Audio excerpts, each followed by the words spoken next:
আজকের ওয়েদারটা বেশ সুন্দর, তাই না? আজ কি বলো তো, আজ হলো রথযাত্রা।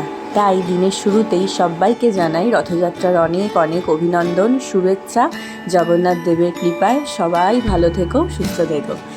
আমি আজকে বেরিয়েছি রথযাত্রা স্পেশাল একটা দিন বলে কথা, কিছু তো স্পেশাল রান্না করতেই হবে। সেই জন্য বাড়ির কাছে যে দাদার দোকানের কথা তোমাদের বলি, মানে আমার বাড়ির একদম কাছে যে মুদির দোকান রয়েছে সেই দোকানেই চলে এসেছি আজ দুপুরে যা যা রান্না করব সেই সমস্ত জিনিসই কিনতে। হয়ে গেছে সমস্ত কিছু কেনা, চলো এবার বাড়ির দিকে যাই। এই যে জিনিসপত্র নিয়ে চলেও এসেছি, তবে দাঁড়াও আগে ব্রেকফাস্টটা বসাই, তারপর তোমাদের জানাবো যে আজকে কী কী রান্না করব। বাবা সকালবেলা বলছিল যে মিষ্টির দোকান থেকে পরোটা আর তরকারি নিয়ে আসতে, কিন্তু আমি ভাবলাম যে থেকে থেকে তো মিষ্টির দোকানের পরোটা তরকারিই খাই, আজকে তো একটা স্পেশাল দিন, তো জগন্নাথ দেবের কৃপায় দেখি আমি বাড়িতে সেই রকম তরকারি আর পরোটা বানাতে পারি কি না। তো সেই জন্য আলুগুলোকে বড় বড় করে এরকম খোসা না ছাড়িয়ে কেটে নিয়েছি, নিয়ে ভালো করে ধুয়ে নিয়েছি। এবারে পাঁচফোড়ন সোমবারে দিয়ে একটু নুন হলুদ আর লঙ্কার গুঁড়ো দিয়ে আলুটাকে আগে ভালো করে ভেজে নিলাম, তারপর জল দিয়ে দিলাম সেদ্ধ করার জন্য। আর জল দেওয়ার পরে আমি এখানে কিছুটা আদা ছেঁচে দিলাম, কারণ দেখবে মিষ্টির দোকানের যে কোনো তরকারিতেই আদার গন্ধটা খুব স্ট্রংভাবে পাওয়া যায়, এই কারণে। এখানে আলুটা সিদ্ধ হয়ে গেছে, আর ওদের তরকারিটা বড্ড গাঢ় হয়, কি ইউজ করে আমার ঠিক জানা নেই, কিন্তু আমি কি করেছি, আমি একটুখানি ছোলার ডাল ভালো করে মিক্সিতে গুঁড়ো করে তারপর সেটাকে গরম জলে এক রাত মতন ভিজিয়ে রেখেছিলাম, তা সেটাই এখানে দিয়ে তরকারিটাকে আর একটুখানি গাঢ় করে নিলাম। আর নামানোর আগে দিয়ে দিলাম ভাজা মশলা, মানে শুকনো লঙ্কা, গোটা ধনে আর গোটা জিরে ড্রাই রোস্ট করে নিয়েছিলাম, সেটার গুঁড়ো। একটু মিষ্টি মিষ্টি করে এইভাবে তরকারিটা বানিয়ে দেখো, অনেকটাই মিষ্টির দোকানের মতন স্বাদ কিন্তু এতে পাবে। আজকে যে পরোটাটা আমি করেছি সেটা কিন্তু একদম অন্যরকম প্রসেসে করেছি, এটা তোমাদের সাথে অন্য কোনো দিন শেয়ার করব। দোকানের মতন না হলেও এই পরোটাটাও কিন্তু যথেষ্ট টেস্টি হয়েছিল, আর বানানোর অনেকক্ষণ পরেও কিন্তু সফট ছিল। আর দেখো একদম অল্প একটু তেলেই পরোটাগুলো ভাজা হয়ে গিয়েছিল, বেশিক্ষণ লাগেও নি। দোকানের পরোটাটা একটু পাতলা হয় আর আমার তৈরি পরোটাটা একটুখানি মোটা, এই যা তফাৎ। এই তরকারিটার সাথে এই ধরনের পরোটাটা খেতে কিন্তু মারাত্মক লাগছিল, আর তরকারিটা মিষ্টির দোকানের মতোই কিন্তু অনেকটাই হয়েছিল। ব্রেকফাস্টটা সেরে রান্না তো আমি বসাবো, কিন্তু তার আগে একটা বিশেষ কাজ আছে, সেটা করে নিই। একটা জিনিস আমি অর্ডার করেছিলাম যেটা কালকে এসেছে, কিন্তু খোলা হয়নি, এখন এটা আমার লাগবে, সেই জন্য এক্ষুনি খুলতে হবে। আসলে কি, আমাদের মিক্সির যে ছোট কন্টেনারটা, ওটার বাটি যেটা, সেটা না একটুখানি মানে বেঁকে মতন গেছে, এক জায়গায় একটু ফেটেও গেছে, তো সেই জন্য কী হয়, মশলাগুলো বেরিয়ে আসে ঠিক এই জায়গাটা দিয়ে। তো সেই জন্য আমি এরকম একটা নতুন ছোট কন্টেনার অর্ডার করেছিলাম, যেটা এসেছে। এবার এটাকে চেক করে দেখব, কারণ কি অনেক দিন ধরেই ভীষণ সমস্যা হচ্ছে ওটাতে মশলা বাটতে। সেই রুমাল দিয়ে ভালো করে জড়িয়ে তারপরে যদি না বাটা হয় তাহলে সব মশলাগুলো বেরিয়ে বেরিয়ে চলে আসে। তো সেই জন্যই অনেক দিন ধরেই ভাবছিলাম এই কন্টেনার কিনবো, তো একটা কিনেছি। দাঁড়াও এটাকে এখন চেক করে দেখি যে ঠিক করে সেট হচ্ছে কিনা।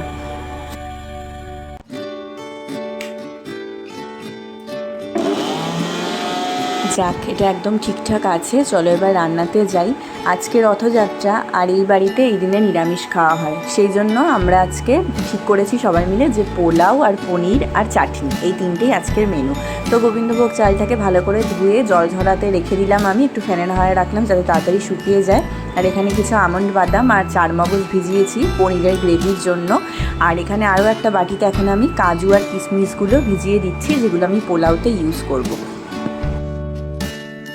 আমার মনে হয় আমি এই জীবনে যতবারই পোলাও বানাবো ততবারই ভয় পাবো, সেই টেনশানটা আমার আর কাটবে না যে ঠিকঠাক হবে তো, একদম ঝরঝরে পোলাও নামাতে পারবো তো। আসলে প্রথম 3বার যখন ট্রাই করেছিলাম ফেলিওর হয়েছিলাম, কিন্তু মানুষ তো বানাতে বানাতেই শেখে, তারপরে যতবার বানিয়েছি মোটামুটিভাবে ঠিকঠাকই হয়েছে। তো চালটাকে ধুয়ে ভালো করে জলটা আমি ঝরিয়ে শুকিয়ে নিয়েছি। এবার চালের মধ্যে দিয়ে দিচ্ছি আদা গ্রেট করে নিয়ে সেটা কিছুটা, আর দিলাম গুঁড়ো গরম মশলা। গুঁড়ো গরম মশলাটা দিলে কি হয়, ভীষণ সুন্দর একটা ফ্লেভার সারা পোলাওটা জুড়ে থাকে। এরপর যেহেতু বাসন্তী পোলাও, এই জন্য একটুখানি বেশি করে হলুদ গুঁড়ো দিলাম, আর দিলাম একটুখানি ঘি। এবার খুব ভালো করে সময় নিয়ে নিয়ে পোলাওয়ের চালটাকে ম্যারিনেট করব। আমি আমার এক জেঠিমার কাছে শিখেছি যে পোলাওয়ের চালটা যতটা বেশি সময় নিয়ে সুন্দর করে ম্যারিনেট করা যায় পোলাও নাকি তত ঝরঝরে হয়, তবে এটাকে একটু হালকা হাতে করতে হয়, নয়তো গোবিন্দভোগ চাল তো ভেঙে যাওয়ার একটা সম্ভাবনা থাকে। হয়ে গেছে ম্যারিনেট করা, এখন এটাকে আমি ঢেকে মিনিট 15-20 মতন রেখে দেবো। এত সুন্দর সব কিছু মিলিয়ে একটা গন্ধ উঠছে, যেন মনে হচ্ছে আমি কোনো পুজোর বাড়িতে চলে এসেছি। চালটা ওদিকে ম্যারিনেট হতে হতে এখানে আমি চাটনি বানিয়ে নেব। আজকে বানাবো একদম প্রপার আমের চাটনি। আগের দিন তো চাটনি বানাতে গিয়ে একদম বোকা বনে গিয়েছিলাম, তোমরা জানোই। আজকে একদম কাঁচা কাঁচা আম কিনে নিয়েছি, আর সেগুলোকে এরকম সুন্দর লম্বা লম্বা করে কেটেও নিয়েছি।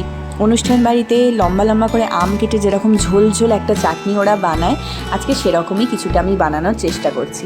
5 ফোড়ন দিয়ে আমগুলোকে ভালো করে একটুখানি সেই তেল আর ফোড়নের সাথে নাড়াচাড়া করে দিয়ে জল দিয়ে দিলাম। এবার এই জলটার মধ্যেই হলুদ গুঁড়ো, অল্প একটুখানি কাশ্মীরি রেড চিলি পাউডার, একটু নুন দিচ্ছি। রেড চিলি পাউডারটা দিলাম শুধুমাত্রই একটা সুন্দর রঙের জন্য। এবার এই জলটার মধ্যেই আমটাকে মিনিট 5-6 ভালো করে সেদ্ধ করে নেব। এমন করে সেদ্ধ করব যাতে এটা ভেঙে গলেও না যায়, আবার সেদ্ধও হয়। দেখো এই যে হয়ে গেছে। এবার ওপর দিয়ে ভাজা মশলা দিয়ে দিলাম, আর মাঝখানে একবার আমি এর মধ্যে চিনিটাও মিশিয়ে নিয়েছিলাম। ব্যাস, আমার আমের চাটনি একদম ডান। আর আমগুলো আমি যেরকম চেয়েছিলাম সেই রকমই অ্যাজ ইট ইজ আছে। আজকে পনিরের মশলাটাও এই নতুন মিক্সির কন্টেনারটাতেই করব। ওই কন্টেনারটা ইউজ করে করে মনে আমার এমনই একটা ভয় হয়েছে যে এটার মধ্যে আমি আগে টমেটোগুলো দিয়ে দেখে নিলাম যে মশলা কোথাও ছিটকাচ্ছে কিনা, কিন্তু না, সব ঠিকঠাকই আছে। টমেটোটা বাটা হয়ে গেছে। এখন এটার মধ্যেই আদা আর যে 4 মগজ আমন্ড বাদামটা ভিজিয়ে রেখেছিলাম সেগুলো খোসা ছাড়িয়ে দিয়ে দিলাম। এবার সুন্দর করে একটা মশলা তৈরি করে নেব। প্রায় 8 ঘন্টা হয়ে গেছে যে আমি পোলাওয়ের চালটা ম্যারিনেট করে রেখেছি, তো সেই জন্য ভাবলাম পোলাওটাই তাহলে আগে চাপিয়ে দিই। ফ্রাইং প্যানে কিছুটা ঘি গরম করে কাজু কিশমিশগুলোকে হালকা একটু রং ধরা অবধি ভেজে নিয়েছি। আর এই ডেচকিটাতেই আমি পোলাও বানাবো, আগেও এটাতেই বানিয়েছি। তো ফোড়নে ঘি আর তেলের সাথে দিয়ে দিলাম তেজপাতা আর গোটা গরম মশলা। তারপর দিয়ে দিচ্ছি ম্যারিনেট করা চালটা। এখনই দেখো কি সুন্দর রঙটা দেখতে লাগছে না? অনেকেই ফুড কালার ইউজ করে, তোমরা চাইলে ফুড কালারও ইউজ করতে পারো, বাট আমি দেখেছি যে হলুদ মেশালেই সুন্দর রঙটা চলে আসে, তাই ফুড কালারের আর প্রয়োজন হয় না। এবার চালটাকে খুব ভালো করে ভাজবো। আমি দেখেছি যতটা সময় নিয়ে চালটা ভাজা যায় পোলাওটা না ততটাই ঝরঝরে হয়। এগুলো সবই আমি ফেইলিওর হতে হতেই কিন্তু শিখেছি। তাই ভাবি যে পোলাও বানাতে গিয়ে প্রত্যেকবার আমি ভয়ে মরি। আর আমার ঠাকুমা যখন পোলাও বানাতো তখন না সে কিছু মাপতো, না সে চালের জল ঝরাতো, সব কিছু দিয়ে চাল ধুয়ে মেখে মুখে সুন্দর বসিয়ে দিত। তাতেই কিছুক্ষণ পরে এত সুন্দর গন্ধে আমাদের সারা বাড়ি ভরে যেত, আর এত ঝরঝরে সেই পোলাও হতো, সে কথা আর কি বলবো। চালটা ভেজে নিয়ে আমি এখানে জল মেপে কিছুটা জল গরম করে রেখেছিলাম, সেটা দিয়ে দিলাম। দিয়ে চিনি নুনটাও আমি এখনই মিশিয়ে দিলাম, কারণ আমি এর আগে একবার পরে মিশিয়ে দেখেছি ঠিক মতন মেশে না, আর পোলাওয়ের চালগুলো ভেঙে যায়। তারপরে এখানে ভেজে রাখা কাজু কিশমিশ আর আরও একটুখানি গরম মশলা গুঁড়ো দিয়ে এবার এটাকে দমে 10-12 মিনিট মতন বসিয়ে রাখলাম। পোলাও তো আমি অনেকক্ষণ আগেই নামিয়ে দিয়েছি, কিন্তু এতক্ষণ এখানে যা বৃষ্টি হলো এক পশলা, সে আর কি বলবো। চতুর্দিকে জলে জলে একদম ছয়লাভ। তো একদিকে পনিরটা ভাজতে বসিয়েছি, আর এদিকে আমি পনিরের মশলাটা দিয়ে ভালো করে কষিয়ে নিচ্ছি, কারণ অলরেডি এখন কটা বাজে জানো? প্রায় 1:45 বাজে। তো মশলা কষিয়ে এখানে একটু টক দই ফেটিয়ে রেখেছিলাম, সেটাও দিয়ে দিলাম। এবার আর কি ওদিকে পনিরটা আমার ভাজা হয়েও গেছে, এখানে খালি এখন মশলা কষাবো।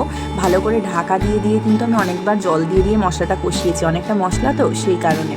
তো এই যে জল দেওয়ার পরে দেখো সুন্দর তেল ছেড়ে দিয়েছে। এইবারে আমি এর মধ্যে ভেজে রাখা পনিরগুলো সমস্তটা অ্যাড করে দেবো। আজকেও জানো তো পনির ভাজতে গিয়ে কয়েকটা লেগে যাচ্ছিলো। তারপর প্যানটা চেঞ্জ করলাম, ফ্রাইং প্যানটা। তারপর দেখলাম ঠিকঠাক হয়ে গেছে পনিরটা। নামানোর আগে একটু গরম মশলার কসুরি মেথি ছড়িয়ে দিয়েছি। আর এই যে দেখো পোলাওটা জগন্নাথ দেবের কৃপায় একদম আমার মনের মতন ঝরঝরে হয়েছে, আর খুব সুন্দর গন্ধ বেরোচ্ছে। হয়ে গেছে আমার স্নান। আজকে রথযাত্রাতে আমি একটু স্নান করে হালকা সাজুগুজু করেছি। বিশেষ বিশেষ দিনে একটু হালকা সাজতে নিজেরই ভালো লাগে। এই যে কাপ্তানটা দেখছো, এই কাপ্তানটা আমার খুব পছন্দের। আসলে আমার হাইটটা এতটাই বেশি যে কাপ্তান আমার সাইজের একদমই পাওয়া যায় না। বারাসাতে একমাত্র একটা দোকানেই পাওয়া যায়, সেখান থেকে আমার পিসি আমাকে এটা এনে দিয়েছিল। এর কালারটা ভীষণ আনকমন, মানে ব্রাউন আর ইয়েলো এই দুটো কালার মেশালে যে কালারটা আসে সেটাই এটার কালার। তো সেই জন্য আমি স্পেশাল দিনে এটাকে একটু তুলে তুলে পড়ি। এই হলো আমাদের এইবারের রথযাত্রার স্পেশাল লাঞ্চের মেনু। বাসন্তী পোলাও, পনির আর সাথে কাঁচা আমের চাটনি। তো এখন বাবাকে আর কাকুকে একসাথে খেতে দিয়ে দিচ্ছি, ওদের খাওয়া হলে তারপর আমরা 3 জন খাবো। জগাই মাধাইকে সবসময় একসাথেই খেতে দিতে হয়, তার মধ্যে আজকে তো রথযাত্রা, জগন্নাথের থেকে তো বলদেবকে কখনোই আলাদা করা যায় না, তাই না?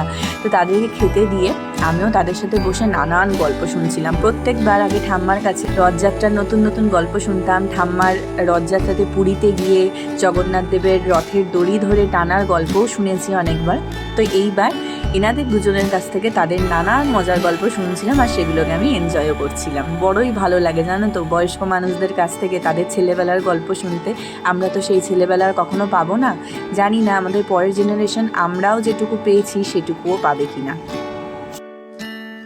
আমাদের বাড়ির সেকেন্ড ব্যাচেও আমরা 3 জন খেতে বসে গেছি। পোলাওটা আজকে এতটাই বেশি ভালো হয়েছে যে এটা শুধুই খাওয়া যাচ্ছে। একটু সন্ধে হতেই আমাদের পাশের বাড়ির শ্রাবণী বৌদি আর সুন্দরী, ওরা দেখো রথ নিয়ে বেরিয়েছে। কি সুন্দর 3 জনকে সাজিয়েছে, এত ভালো লাগছে দেখে, মনটা যেন ভরে যাচ্ছে। এত সুন্দর সাজানোটা হয়েছে না যে কি বলবো। আমিও একটু রথের দড়ি ধরে টানতে পারলাম, এও প্রভুর ইচ্ছা। তারপরে সোনামাও একটু টানলো, তবে চতুর্দিকে কাদা তো খুব বেশিক্ষণ রাখা যায়নি। রথযাত্রা বলে কথা, মেলা তো বসবে, কিন্তু মেলায় তো আমরা আর কেউ যেতে পারছি না এই বৃষ্টিতে। তাই শাশুড়ি মা কি খাওয়াচ্ছে আমাদের সেটা দেখো।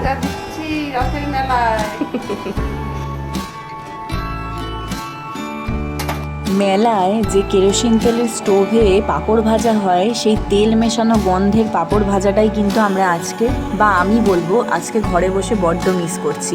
পাঁপড় তো সোনামা ভেজেই ছিল, আর সাথে কাকু নিয়ে এসেছিল গরমা গরম জিলাপি। তো ঘরেই মেলার ভাইবটা একটু পাওয়ার চেষ্টা করছিলাম। আমি তো জানি এরপর আমার কাছে আসবে, তাই ফোনটা খুলেই বসে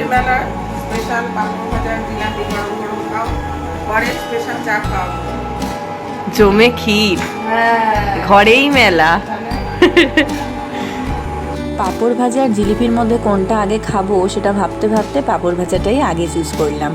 তাহলে জিলিপি আর পাঁপড় ভাজা খেতে খেতে চায়ে এক চুমুক দিয়ে আজকের মতন ব্লগটা এখানেই শেষ করছি। সবাইকে আরও একবার রথযাত্রার অনেক অনেক শুভেচ্ছা এবং অভিনন্দন। রথের দিনগুলো তোমাদের খুব ভালো কাটুক। আজকের মতন good night and good bye.